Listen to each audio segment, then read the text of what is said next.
네, 안녕하십니까. 오늘 관상동맥 재관류술 마취에 대해 여러분과 함께 깊이 있는 이야기를 나눠보게 되어 반갑습니다. 아시다시피 이 분야는 저희 심장 마취의 가장 핵심적인 부분이면서도 항상 새로운 도전과 마주하게 되는 영역이죠. 오늘 이 시간에는 가장 기본적인 원칙부터 시작해서 최신 수술 기법에 따른 마취 관리의 미묘한 차이점들까지 하나하나 체계적으로 짚어보는 시간을 갖도록 하겠습니다. 오늘 우리가 다룰 내용의 전체적인 흐름입니다. 먼저 우리가 마주하는 환자들의 특성과 질병의 근본적인 병태 생리를 이해하는 것에서 출발해서 수술 기법과 무관하게 적용되는 마취의 보편적인 원칙들을 살펴볼 겁니다. 그 다음 가장 전통적인 온펌프 CABG와 그 대안으로 떠오른 오프펌프 CABG의 마취 관리를 심도 있게 비교 분석하고요. 마지막으로 최근 각광받고 있는 최소 침습 수술과 수술 후 관리, 그리고 실제 임상에서 마주할 수 있는 흥미로운 증례들을 통해 오늘 배운 내용을 정리해 보겠습니다. 자, 모든 마취 관리의 시작은 바로 이 질문에서 비롯됩니다. 우리가 마취하는 환자는 누구인가? 그리고 왜 이 수술이 필요한가? 이 근본적인 질문에 대한 이해 없이는 안전한 마취를 논할 수 없겠죠. 현대 심장수술 환자들이 가진 복합적인 문제들과 우리가 수술 내내 지켜내야 할 그 섬세한 생리학적 균형에 대해 먼저 짚고 넘어가겠습니다. 요즘 수술실에서 만나는 환자분들을 떠올려 보시면 아마 이 슬라이드에 대부분 해당되실 겁니다. 예전과는 비교할 수 없을 정도로 고령이시고 신부전이나 신부전, 당뇨 같은 여러 동반 질환을 복합적으로 가지고 계신 경우가 대부분이죠. 즉, 심장 하나만 나쁜 게 아니라 전신 상태가 매우 취약한 환자들이라는 겁니다. 유로스코어나 STS 스코어 같은 위험도 평가 모델들이 바로 이런 다양한 위험인자들을 종합적으로 평가해서 수술 후 합병증이나 사망률을 예측하는 데 도움을 주는 도구들입니다. 오늘 이 시간 전체를 관통하는 단 하나의 가장 중요한 개념을 꼽으라고 한다면 저는 주저없이 바로 이 심근산소 균형을 선택하겠습니다. 심장이 필요로 하는 산소의 양, 즉 수요와 관상동맥을 통해 실제로 전달되는 산소의 양, 즉 공급 사이의 아슬아슬한 줄다리기. 이 균형이 깨지는 순간 바로 심근 허혈이 발생합니다. 우리의 모든 마취관리 행위는 결국 이 저울의 균형을 유지하기 위한 노력이라고 해도 과언이 아닙니다. 이 저울 그림이 우리가 임상에서 겪는 딜레마를 아주 직관적으로 보여줍니다. 예를 들어 혈압이 떨어져서 페니레프린 같은 혈관 수축제를 사용했다고 가정해보죠. 후부하가 올라가면서 관상동맥 관료압, 즉 산소 공급은 개선될 수 있습니다. 하지만 동시에 심장이 더 큰 압력에 맞서 짜내야 하니까 심벽 긴장도가 올라가고 산소 수요 역시 증가하게 되죠. 이처럼 우리가 사용하는 약물이나 처치 하나하나가 이 저울의 양쪽에 모두 영향을 미칩니다. 한쪽을 좋게 하려다 다른 쪽을 악화시킬 수 있기 때문에 항상 이 양면성을 고려해야만 합니다. 자, 이 표는 좀 더 구체적으로 들어갑니다. 여기서 임상적으로 가장 중요한 몇 가지만 강조해서 보겠습니다. 먼저 산소 공급 측면에서 심장은 우리 몸의 다른 장기와는 다르게 주로 심장이 쉬는 시간, 즉 이완기에 혈액을 공급받습니다. 따라서 심박수가 빨라져서 이완기 시간이 절대적으로 짧아지는 빈맥은 산소 공급에 치명적입니다. 두 번째로 관상동맥 관료압, 즉 CPP 공식을 보시면 대동맥 이완기압에서 LVDP를 빼는 것으로 되어 있죠. LVDP가 높다는 건 심장 안에 압력이 높다는 뜻인데 이게 심장 안쪽 벽을 짓눌러서 가장 취약한 심내막하 혈류를 직접적으로 방해합니다. 반면 산소 수요 측면에서는 단연코 심박수가 가장 중요한 결정 요인입니다. 심박수가 빠를수록 심장은 더 많이 일해야 하고 당연히 산소도 더 많이 필요로 하게 되는 거죠. 관상동맥 질환의 병태 생리를 이해하는 것도 중요합니다. 이 병은 단순히 혈관이 서서히 좁아지는 만성적인 과정만 있는 것이 아닙니다. 이 그림에서 보시는 것처럼 겉보기엔 안정적이던 죽상경화반이 어느 순간 갑자기 파열되면서 그 자리에 급성으로 혈전이 생겨 혈관을 막아버리는 급성 이벤트가 동반되는 질환입니다. 이것이 바로 불안정 협심증이나 심근경색이 발생하는 기전이죠. 따라서 우리는 수술 중에도 혈압이나 심박수의 급격한 변화로 인한 플라크 파열의 가능성을 항상 염두에 두어야 합니다. 네, 지금까지 환자와 질병에 대한 기본적인 이해를 마쳤습니다. 이러한 지식을 바탕으로 이제 온펌프든 오프펌프든 어떤 수술 방식이든 공통적으로 적용되는 마취 관리의 핵심 원칙들을 하나씩 살펴보도록 하겠습니다. 수술 전 환자가 복용하던 약물을 어떻게 관리할 것인가, 이것도 매우 중요한 문제죠. 원칙은 명확합니다. 심근보호 효과가 명확하게 입증된 베타 차단제와 스타틴은 수술 당일 아침까지 반드시 복용하도록 해야 합니다. 반면 ACE 억제제는 마취 유도 시 심각한 저혈압을 유발할 수 있다는 우려 때문에 수술 전날이나 당일 아침에 중단하는 경우가 많습니다. 물론 이에 대해서는 아직 논란의 여지가 좀 있고요. 항열 소판제의 경우 아스피린은 출혈 위험을 약간 높이지만 심혈관계의 이점이 더 크다고 봐서 유지하는 추세이고, 클로피도그렐 같은 강력한 약제는 출혈 위험이 크기 때문에 보통 수술 5일 전에는 중단하도록 권고하고 있습니다. 자, 이제 심장 마취 분야에서 가장 오래되고 또 가장 뜨거운 논쟁거리 중 하나입니다. 마취 유지를 할 때 우리가 흔히 쓰는 가스 마취제, 즉 흡입 마취제가 더 좋을까요? 아니면 프로포폴 등을 이용한 전정맥 마취, TIVA가 더 좋을까요? 특히 심근보호라는 관점에서 말이죠. 관련 근거들을 함께 검토해 보겠습니다. 결론부터 말씀드리면 현재까지의 수많은 연구 결과는 흡입 마취제에 손을 들어주고 있습니다. 가장 큰 이유는 바로 마취 전 처치, 애네스테틱 프리컨디셔닝이라는 아주 독특한 효과 때문입니다. 쉽게 비유하자면 흡입 마취제가 심장세포에게 일종의 예방주사를 놔주는 것과 같습니다. 허혈이라는 큰 스트레스가 닥치기 전에 미리 작은 자극을 줘서 심장세포가 스스로를 보호하는 능력을 키우도록 만드는 거죠. 이러한 효과는 TIVA에서는 발견되지 않습니다. 그리고 이것이 단순히 이론에 그치는 것이 아니라 실제 임상에서도 수술 후 트로포닌 수치 감소, 심기능 보존, 염증 반응 감소와 같은 긍정적인 결과로 이어진다는 것이 여러 연구를 통해 입증되었습니다. 물론 여기 나열된 모든 감시장치들이 다 중요합니다. 하지만 이 중에서 수술 중 심근허혈을 감지하는 데 있어서 가장 민감하고 가장 중요한 단 하나를 꼽으라면 단연코 경식도 심초음파, 즉 TE입니다. 왜냐하면 심근허혈이 발생하면 가장 먼저 나타나는 변화가 바로 곡소적인 심장벽의 움직임이 둔해지는 국소심벽 운동 이상 RWMA이기 때문입니다. 심전도에서 ST 분절 변화가 나타나거나 혈압이 떨어지는 것은 그보다 한참 뒤의 일이죠. TE는 이 가장 초기 단계를 실시간으로 포착할 수 있기 때문에 심근허혈 감시의 골드 스탠다드로 불리는 것입니다. 그럼 이제 본격적으로 수술 기법별 마취 관리에 대해 알아보겠습니다. 먼저 가장 기본이 되고 또 가장 흔하게 시행되는 수술이죠. 심폐기를 이용하는 전통적인 관상동맥 우회술, 온펌 CABG의 마취 관리에 대해 집중적으로 살펴보겠습니다. 온펌프 CABG 마취는 이 슬라이드에 정리된 것처럼 아주 명확한 단계들을 순서대로 밟아 나갑니다. 마취 유도 후 흉골을 열고 내용동맥을 준비하는 심폐기 전 단계, 그리고 대동맥과 상대정맥에 캐뉼라를 넣고 심폐기를 시작하는 전환 단계, 그 다음 심장을 멈추고 모든 생명 유지를 기계에 의존하는 심폐기 가동 단계, 그리고 가장 긴장되는 순간이죠. 다시 심장을 뛰게 하고 심폐기에서 이탈하는 이탈 단계, 마지막으로 헤파린을 중화하고 지혈을 확인하는 심폐기 후 단계까지. 각 단계마다 마취걸 의사의 역할과 주의 깊게 봐야 할 포인트들이 완전히 달라지기 때문에 지금 우리가 어느 단계에 있는지 명확히 인지하는 것이 매우 중요합니다. 자, 이제 온펌프와는 전혀 다른 세상의 이야기, 오프펌프 CABG, 즉 OPCAB로 넘어가 보겠습니다.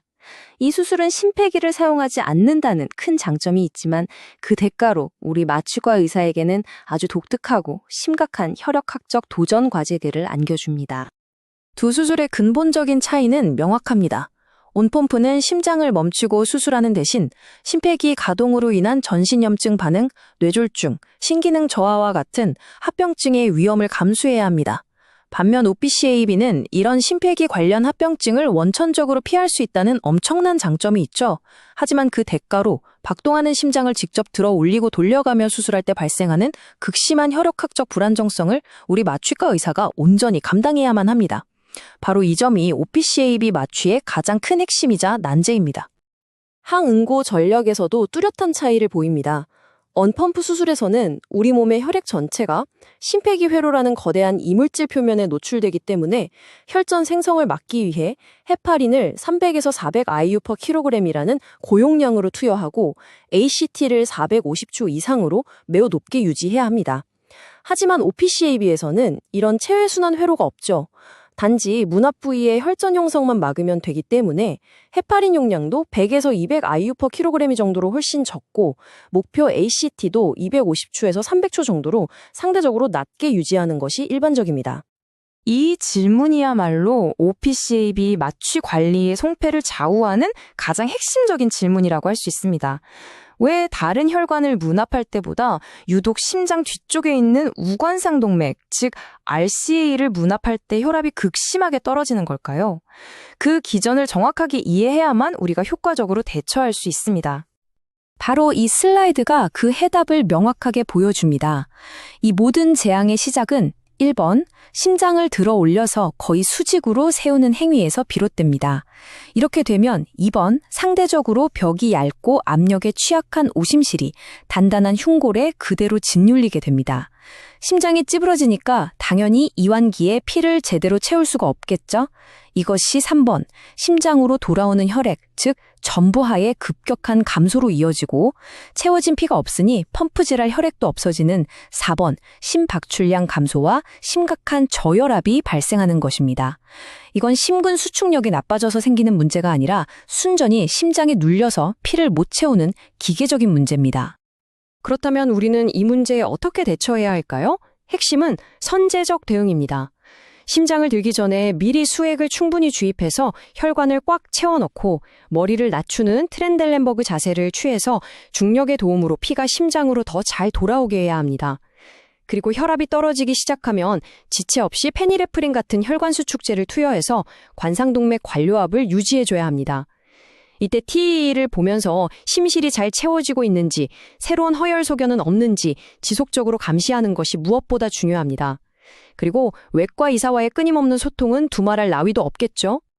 네, 이제 관상동맥 수술의 새로운 지평을 열고 있는 분야죠. 최소 침입 수술과 하이브리드 접근법으로 넘어가 보겠습니다. 이 수술들은 환자의 회복을 극적으로 앞당길 수 있는 잠재력을 가졌지만 우리 마취과 의사에게는 또 다른 종류의 독특한 과제들을 제시합니다. 최소 침습 수술의 핵심은 정중 흉골 절개라는 큰 상처 대신 작은 절개창을 이용하는 것입니다. 하지만 작은 창으로 수술 시야를 확보하려면 반드시 그 공간을 차지하고 있는 폐를 쪼그라뜨려야만 합니다. 이것이 바로 이 수술들의 공통적인 마취과적 핵심 난제인 일측 폐환기, 원렁 벤틸레이션입니다. 특히 로봇을 이용하는 TSAB의 경우에는 여기에 더해서 흉곽 내에 이산화탄소를 불어넣어 공간을 확보하는 CO2 기흉이라는 변수가 추가됩니다. 이 CO2 가스가 심장과 폐를 누르면서 또 다른 혈액학적 변화를 유발하게 되죠. 따라서 이러한 최소 침습 수술을 안전하게 마취하기 위해서는 몇 가지 특수한 기술과 준비가 필요합니다.